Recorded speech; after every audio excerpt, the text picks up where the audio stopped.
Hi guys! Welcome to my vlog. Mag-ano lang tayo ng watermelon. Ibahin natin yung yung recipe para kumakain yung mga chikiting ko at hindi masayang yung watermelon.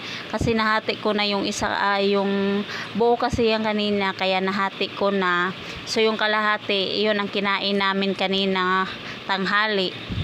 Tapos pagkahapon, saka ko siya naisipan lagyan siya ng condense para maiba yung yung lasa, para yung mga chikiting kakain talaga.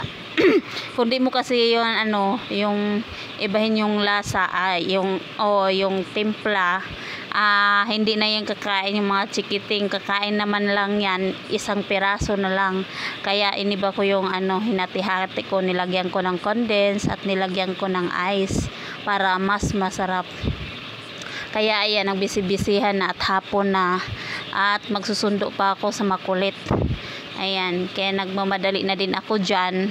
At si kuya hindi rin kasi matagal yung out niya kasi naglilinis pa siya sa school. Kaya tamang-tama talaga yung yung paggawa ko niyan. Kasi para mas lalo silang matakam pag uwi nila. Kaya sobrang busy dyan. Parang na nga ako sa paggawa niyan. Parang sarap na kainin. Sobrang nagmamadali na ako dyan at marami pa. Pagkatapos niyan susunduin ko pa at ako'y magbibihis pa at nagmamadali na nga ako kasi malapit ng out ang anak ko. Medyo matagal din ako sa school, nagantay sa kanya kasi hindi pa pala sila nag-out pagdating ko doon, kaya sobrang tagal ko din doon. Pagdating ko tunaw na yung yellow at sobrang sarap na, super yummy at sobrang cold na yung yung watermelon. Pero mas lalong sumarap kasi hinalo-halo ko na yung yung condense pagdating ko na lang. Tinakpan ko na kasi siya pag punta ko ng school. Tinakpan ko muna siya. Kaya pagdating namin sobrang tunaw na yung yellow.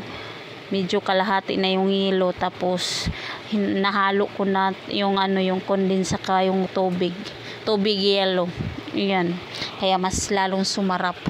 At yan nga, lagyan ko siya ng condense para mas matakam yung chikiting ko at saka yung si kuya ko.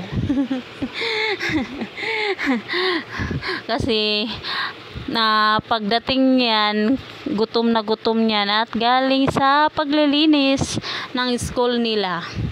Kaya ayan, malapit na matapos. Lagyan na natin ng ice para lalong mas masarap at super cold na, super yummy na.